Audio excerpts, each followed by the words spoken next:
Astrologers, then this बुआज and बाबाज, इनके पास जाने का जो कल्चर है वो इंडिया में बहुत हद तक अभी भी है।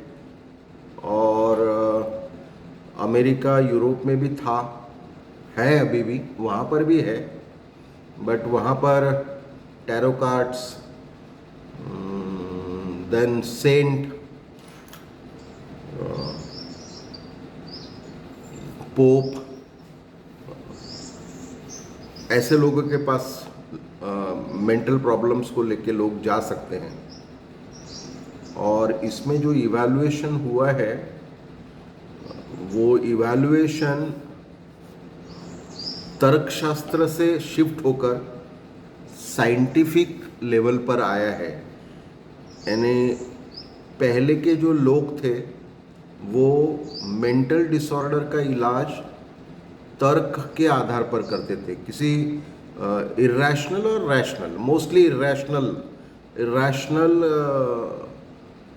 थिंकिंग के आधार पर होता था। लेकिन अभी साइंटिफिक मेथड्स द्वारा साइकियाट्री और साइकोलॉजी में बहुत हद तक साइंटिफिक प्रिंसिपल्स के आधार पर होता है। मैं और आगे देखता हूँ उसमें क्या मॉडल है। बायोलॉजिकल मॉडल में early Greek contribution, Hippocrates and gallon, ये दोनों उस ज़माने के बड़े रेप्यूटेड साइंटिस्ट थे। हिप्पोक्रेटिस ने बेसिकली वात पित्त और वो जो हमारी आयुर्वेदिक की प्रकृति है उस प्रकृति के आधार पर क्लासिफिकेशन किया था, and that was the beginning of understanding things scientifically. 19th century में ग्रे एंड क्रिपलिन, इनका भी कंट्रीब्यूशन है। और 20th सेंचुरी में इंसुलिन एंड शॉक थेरेपी। देखिए आज से 30-40 साल पहले, एटलीस्ट 40 साल पहले, there was no replacement of shock therapy. यानी शॉक थेरेपी के अलावा कोई पर्याय ही नहीं था मेंटल डिसऑर्डर में, पर्टिकुलरली सिजोफ्रेनिया जैसे डिसऑर्डर में, जहाँ पर कोई इंसान वायोलेंट हो जाता है और सोसाइटी को ट्रबल देना शुरू करता है, या फैमिली में वो अनियंत्रित रहता है, तोड़फोड़ करता है, तो ऐसे वक्त शॉक थेरेपी दी जाती है। और मज़े की बात है वो अभी भी दी जाती हैं। अभी भी जब कोई व्यक्ति वायलेंट होता है तो हमारे यहाँ पर 3 हॉस्पिटल्स है नागपुर में। एक मेंटल हॉस्पिटल जो गवर्नमेंट का है, दूसरा डॉक्टर बंग का हॉस्पिटल है धंतोली में, और डॉक्टर भूते का ट्रीटमी करके वर्धा रोड पर है। यहाँ पर शॉक थेरेपी वो देते हैं। बाकी के जो साइकियाट्रिस्ट है वो शॉक थेरेपी नॉर्मली रिकमेंड नहीं करते। जैसे डॉक्टर पानगांवकर है, डॉक्टर भावे, डॉक्टर रूपेकर हैं, पांडे धंतोली में, पाटिल हैं, ये लोग उतना शॉक थेरेपी को प्रीफर नहीं करते, वो मेडिसिन से ट्रीटमेंट करते हैं।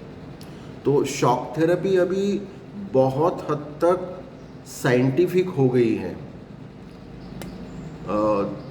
5 सेकंड से 3 सेकंड से लेके तो 20 सेकंड या 30 सेकंड तक मैक्सिमम शॉक ब्रेन के किस एरिया में देने से किस प्रकार का डिसऑर्डर ठीक हो सकता है, या उस डिसऑर्डर से रिलेटेड थॉट्स या फीलिंग इरेज हो सकती है, ये भी अब साइकियाट्रिस्ट को समझता है। और सिर्फ इसमें अब डिसएडवांटेज ये है कि जब वो बैड थॉट्स या इरेशनल थॉट्स और बैड फीलिंग,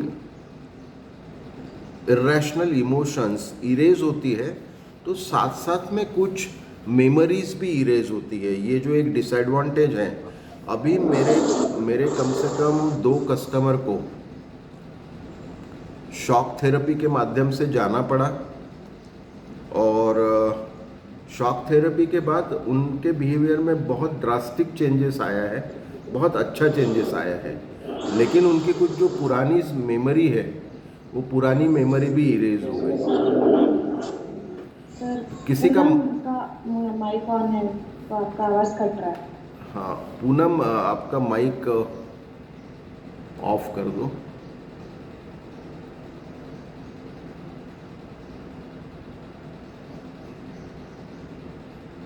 सब लोग अपना माइक ऑफ कर दें। देन कुछ समय के लिए इंसुलिन थेरेपी भी पॉपुलर हुई थी। Psychological approaches, early psychological approaches, psycho analytic approach, humanistic approach और बिहेवियरल अप्रोच, हमने फर्स्ट ईयर में भी इस संदर्भ में कुछ पढ़ा है। आई थिंक पर्सनालिटी में पढ़ा है।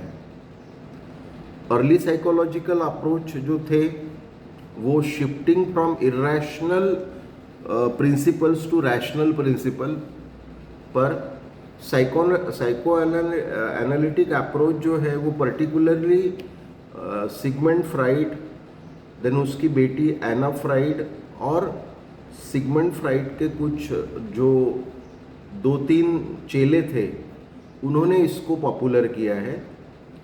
Psycho analytic approach, particularly fried ने जो अप्रोच लिया था मेंटल डिसऑर्डर को ठीक करने का, उसको साइको एनालिटिक बोलते हैं। और उनके जो चेले थे, उनके जो डिसाइपल थे, उन्होंने फिर आगे में उसमें काफ़ी इम्प्रूवमेंट की। इम्प्रूवमेंट मतलब पर्टिकुलरली सिगमंड फ्राइड ने जेंडर और सेक्स, ये दो मुद्दों का आधार लिया था अपनी थेरी या अपनी थेरेपी को यूज़ करने के लिए। उसके बाद उनके जो कुछ 2-3 चेले हैं, उन्होंने social situation, then upbringing from birth, किस सिचुएशन में व्यक्ति पला है और किस प्रकार के सिम्टम है, बिहेवियर क्या है, ये पर्टिकुलरली न्यूरोटिसिज्म के केस में व्यक्ति के न्यूरोटिसिज्म के कैसे सिम्टम्स है, इसका आधार लेकर उन्होंने अपनी अपनी थेरीज बनाई हैं। हमने पर्सनालिटी थ्योरी में इसको पढ़ा था, मेरे को वो 2-3 साइकोलॉजिस्ट के नाम अभी याद नहीं है, जैसे ही आएंगे तो मैं बताऊंगा। तो उसको फिर साइकोडायनामिक थ्योरी बोलते हैं। साइको एनालिटिक थ्योरी और साइकोडायनामिक थ्योरी में बहुत ज़्यादा फर्क नहीं है। ह्यूमनिस्टिक अप्रोच में मास्लो है, मास्लो की जो थेरेपी है वो है। बिहेवियरल अप्रोच में बंडूरा की थ्योरी है पॉपुलर, वो है। और इसमें एक और अप्रोच है जो यहाँ पर नहीं लिखते, that is psycho social development, और वो है इरिक्सन का, इरिक्सन का। वो भी हमने फर्स्ट ईयर में लाइफ स्पैन में पढ़ा था। तो इस प्रकार का ये पहला चैप्टर है जिसको मैं समराइज कर रहा हूँ।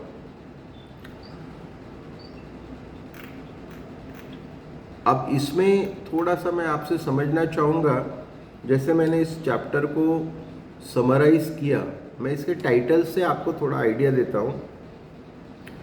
The ancient supernatural belief, India में भी है, थी, यूरोप में भी है, अभी भी कुछ प्रमाण में है, पहले भी वहाँ ज़्यादा थी, अमेरिका में भी थी। तो ये जो बिलीफ है इसमें what they were believing, if individual is suffering from the mental disorder, मतलब उस पर राक्षसों का स्वभाव, डेमन बिहेवियर इज डोमिनेटिंग। जैसे हम अभी भी एक कॉमन वर्ड का इस्तेमाल करते हैं, इसकी राक्षसी प्रवृत्ति है, he seems like a demon. और ये जो दो प्रवृत्तियां हैं, गॉडिज्म एंड डेमोनोलॉजी, ये सदियों से एग्जिस्ट करती है। अब ये है क्या? Godism and demonology both are belief, it is a belief system and probably it is created by intelligent people in those eras to control the behavior of the people or to manage the people in the society. लोगों को डरा कर अगर रखते हैं तो लोग अपने बिहेवियर को कभी आउट ऑफ कंट्रोल नहीं जाने देते. डर ही इसका बेसिस है. और हर वक्त के सोसाइटी में सोसाइटी के नॉर्मल सिस्टम के अगेंस्ट में जो गया उसे डेमन करार दिया गया. जिसने इरेशनल वर्क किया उसको डेमन, राक्षसी प्रवृत्ति बोला गया है. और जिन्होंने सोसाइटी के फेवर में काम किया उसको गॉड बोला गया है. तो these are the belief actually. Moon and star आप लोग परिचित है, आप में से कई लोग बिलीव भी करते होंगे. मून एंड स्टार्स एस्ट्रोलॉजी से संबंधित है.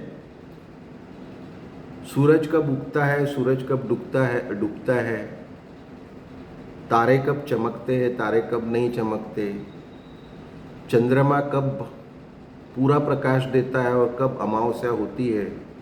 इसमें एक बहुत पॉपुलर बिलीफ है इंडिया में, अमावस्या की रात और रात के 12 बजे शमशान घाट में से प्रेत निकलते हैं और वो फैलते हैं. इसलिए कोई शमशान घाट रात को नहीं जाता, पर्टिकुलरली अमावस्या के दिन नहीं जाता. तो ये जो बुआ बाबा जी लोग होते हैं ये फिर शमशान घाट में उनको नियंत्रित करते हैं वगैरह वगैरह. ये सब इंडियन बिलीफ्स है, इरेशनल बिलीफ्स है. So similar belief were existing in Europe and America also. Mass hysteria, ये क्या फिनोमेना है? मास हिस्टेरिया का मतलब जो मैं समझ रहा हूँ वो ऐसा है कि किसी एक चीज़ का डर.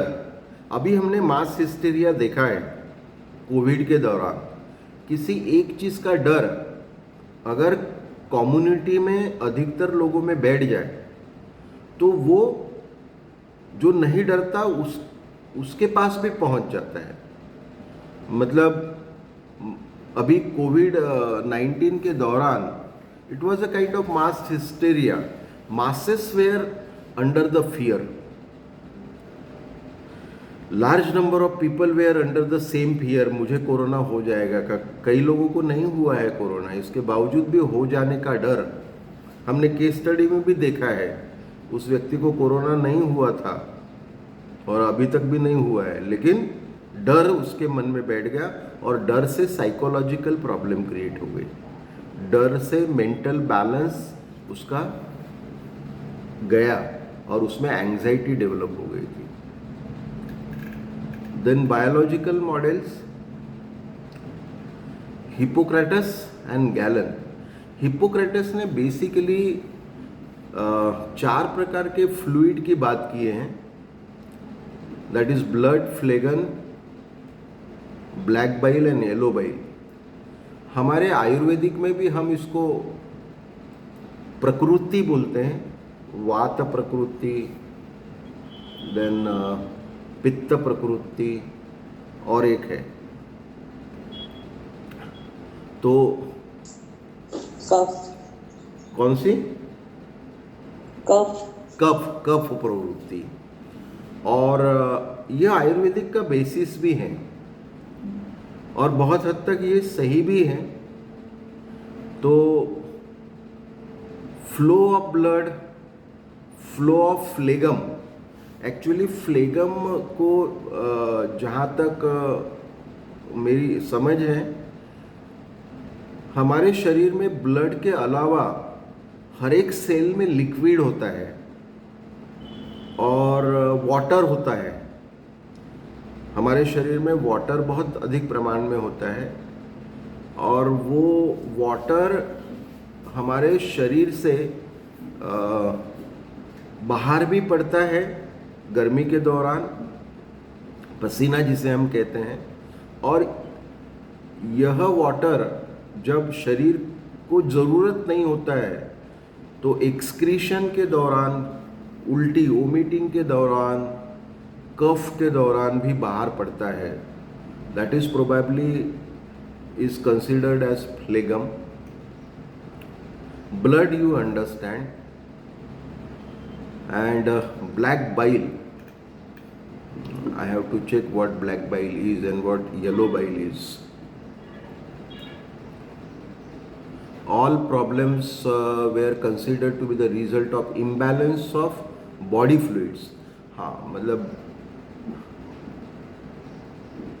and treatment procedure were designed in an attempt to restore the ideal balance. अब इसी को मैं अगर अपने अपने अभी प्रेजेंट थ्योरी में बोलो तो हम होमियोस्टैटिस अभी I don't know exactly what black bile means and yellow bile means, but और एक फ्लूइड होता है हमारे शरीर में जो ब्रेन में होता है, जिसको ब्रेन फ्लूइड बोलते हैं. That is a different kind of fluid. Brain में इलेक्ट्रोमैग्नेटिक इम्पल्सेस और इलेक्ट्रिकल इम्पल्सेस फ्लो करने के लिए सोडियम एंड पोटेशियम आयन्स बहुत इंपॉर्टेंट होते हैं. और सोडियम और पोटेशियम आयन का बैलेंस अगर प्रॉपर रहता है तो ही ब्रेन का फंक्शनिंग बराबर होता है. और अगर सोडियम और पोटेशियम आयन का फंक्शनिंग अगर बराबर नहीं रहा तो फिर हमारा ब्रेन का बैलेंस जाता है. तो अगर ब्रेन प्रॉपरली काम करता है, the basic nature of body is to reach to the homeostasis. अब होम्योस्टैसिस का मतलब क्या होता है? क्या हो गया भाई?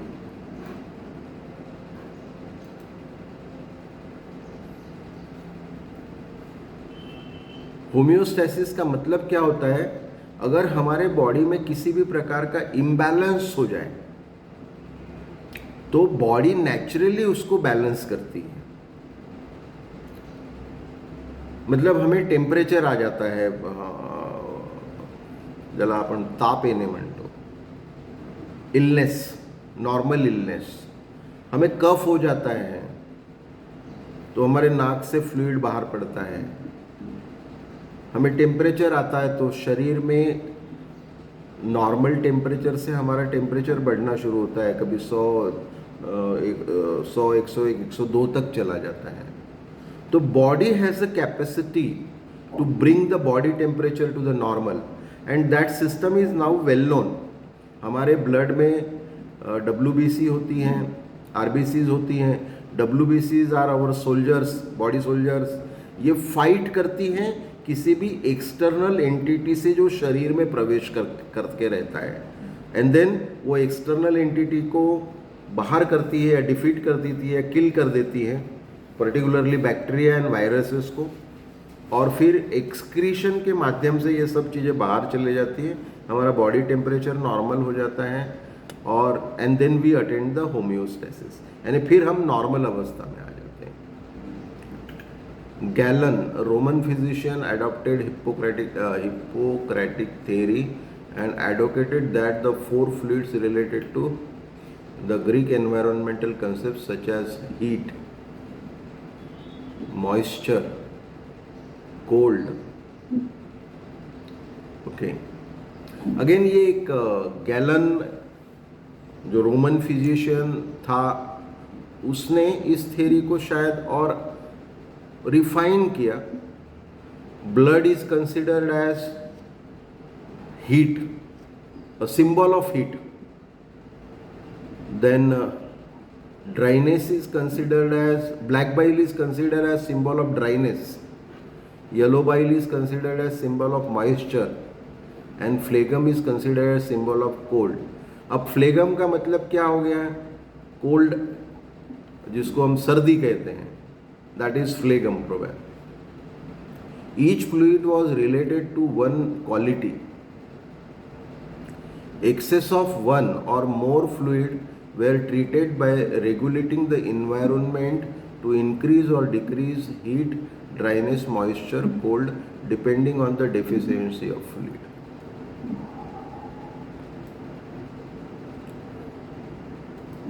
This is a kind of principle adopted by gallon.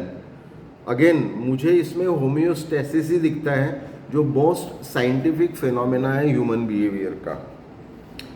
Even it applies to mental disorder. कई mental disorder by its occurrence पहले वो आते हैं, जैसे उदाहरण के लिए इपिलिप्सी ले लो, मिर्गी जिसको हम कहते हैं, या सिजोफ्रेनिया का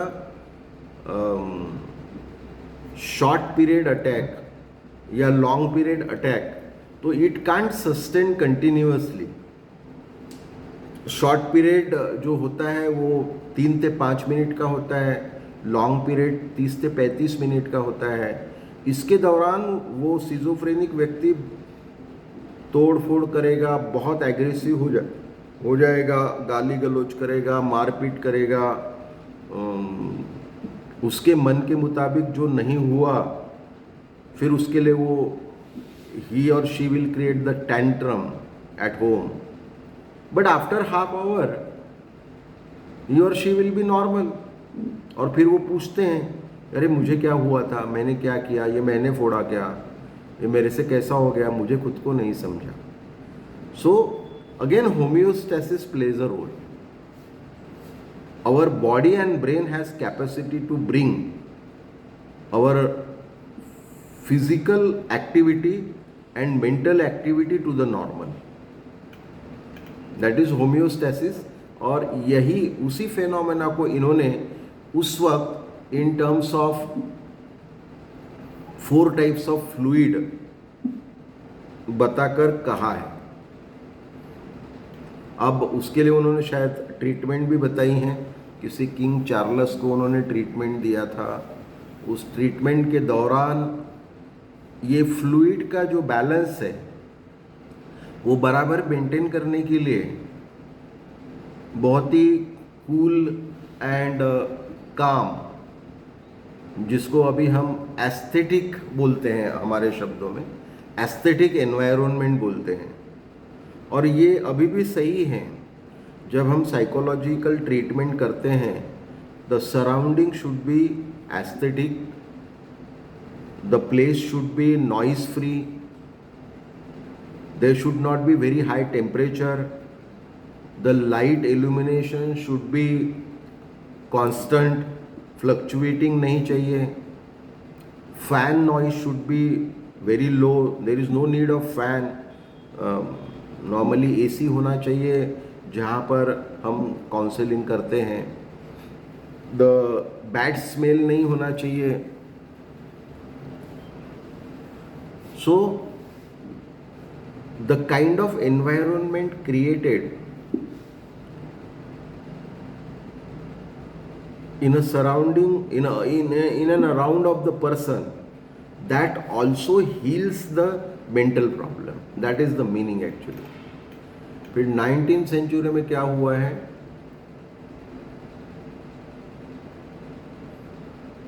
okay, grey has given emphasis on diet, rest and diet. Again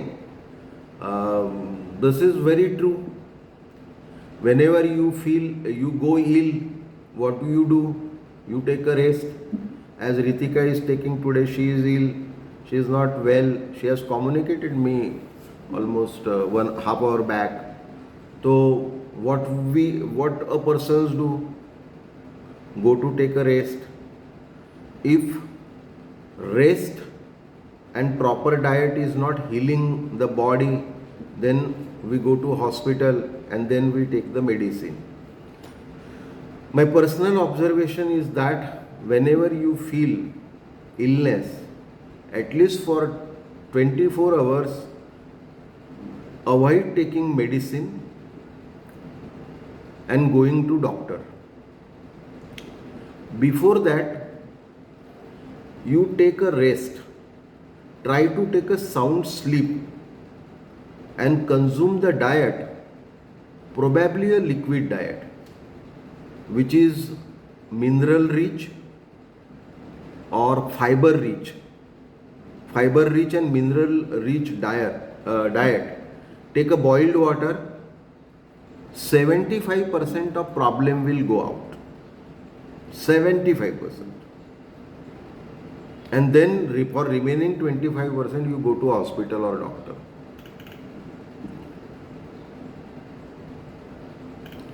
ये एक 20th सेंचुरी में इंसुलिन शॉक, मुझे इंसुलिन शॉक थेरेपी मैं पढ़ रहा था तो नहीं समझी उतनी, मैं फिर इसको समझकर आपको समझाऊंगा। इलेक्ट्रोकन्वल्सिव थेरेपी मैंने आपको समझा दी है। Patient has been given insulin, doses of insulin, higher and heavy doses of insulin. So how this insulin has helped to come out of mental disorder, ये मुझे थोड़ा स्टडी करना है, मैं उसके डिटेल नहीं समझ पाया, बट इसके बैड इफेक्ट बताए हैं। Because of heavy dosage the people have gone into coma and some people have died also, and then that therapy is criticized.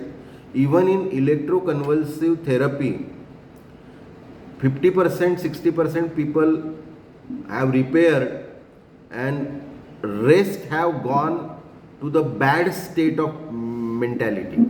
उनका और मेंटल स्टेट जो है वो खराब हो गया था, क्योंकि इलेक्ट्रिकल इम्पल्स जो ब्रेन में दी जाती थी वो अनियंत्रित रहती थी।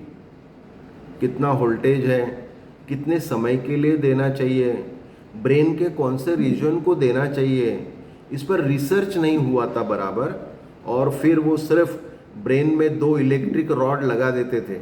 मैंने देखा है, मेरे बड़े भाई का ट्रीटमेंट भी इलेक्ट्रोकन्वल्सिव थेरेपी से हुआ था लॉन्ग बैक में, से 14-15 78, हाँ 76-78 की बात है।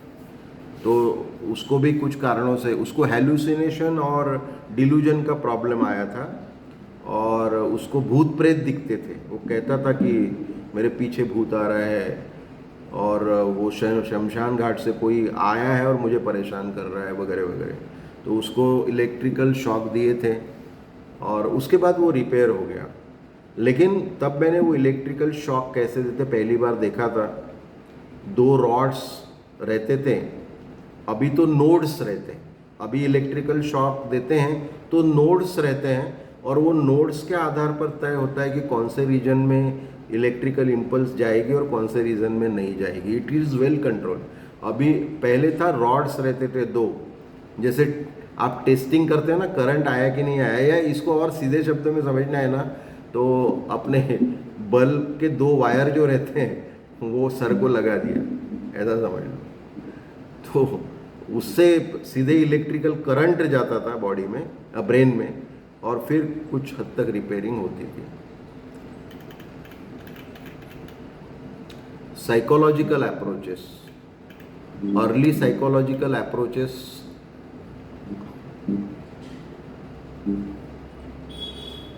रीना मैम आपका माइक ऑन है, please turn on. Mike off कर दीजिएगा।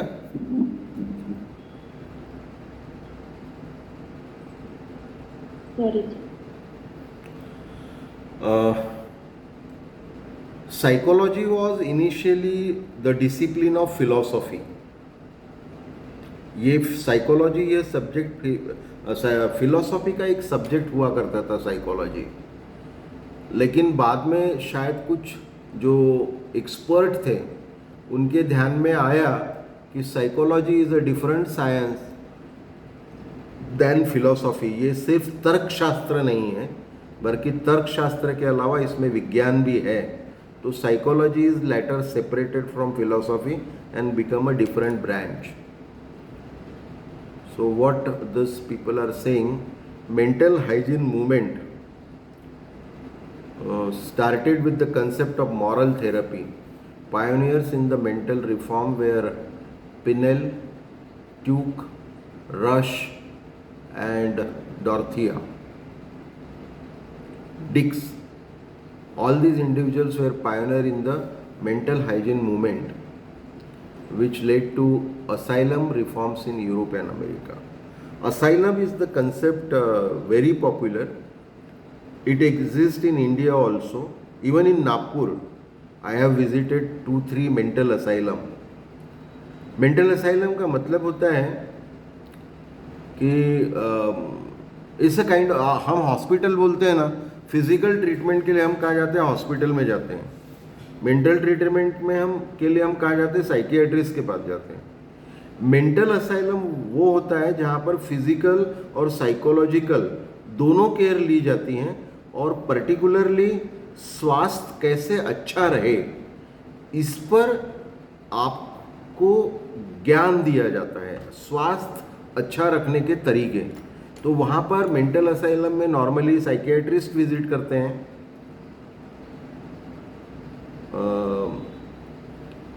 Navchaitanya, I think Poonam has visited Navachaitanya is a kind of mental asylum. Mental asylum is different than psychiatrist shop, and it is different than allopathic hospital. Mental asylum वो होता है जहाँ पर psychiatrist, physical expert,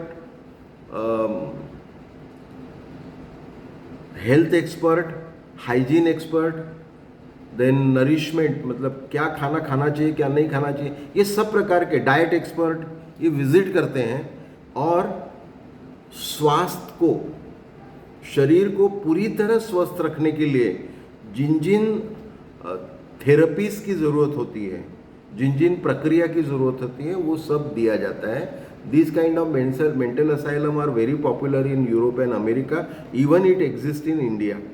अब नवचैतन्य भी एक mental asylum है, treat में भी एक मेंटल असाइलम ही है, बट ट्रीटमेंट में लेकिन कैसा है यहाँ पर हर प्रकार का एक्सपर्ट नहीं जाता, कॉस्ट पे नहीं कर पाते पेरेंट लोग, इसलिए फिर लिमिटेड एक्सपर्ट होते हैं. मैंने नवचैतन्य में देखा है वहाँ पर MSW किए हुए सोशल वर्कर्स हैं, साइकियाट्रिस्ट की विजिट होती हैं और मेडिसिन देने के लिए डॉक्टर आते हैं. 3 प्रकार के लोग आते हैं. वो नॉर्मली बहुत अच्छे तरीके से वो काम करते हैं, प्रेयर्स होती है उनकी. It is a kind of jail, is जो कहते हैं सोशल जेल है वो. People are not allowed to do as per their will, they have to be directed to do things as guided. और बहुत हद तक माइंड पर उसका प्रभाव अच्छा पड़ता है.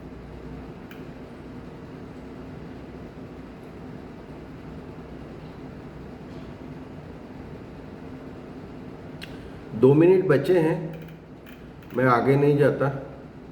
साइको एनालिटिक अप्रोच मैंने आपको बताया, it is particularly related to Sigmund Freud. Whenever he talks about the sex, gender, his 5 stages, that is a part of psychoanalysis.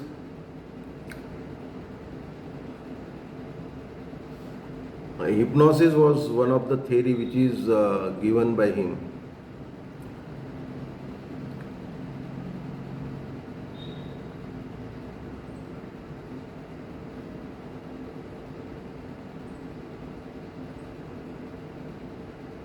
This is his invention.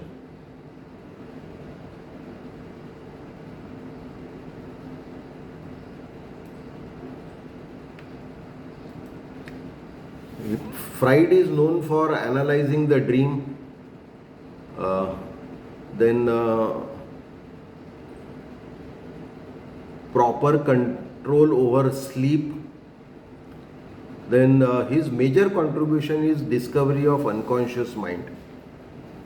Now there is disputes on belief of unconscious mind. Some people says it's not unconscious, it's subconscious only. But my personal experience is yes, unconscious mind exists. 1 minute left, so I will stop here. So जैसा जैसा मुझे समय मिलेगा, I will take from here. I will take again 1.4.2.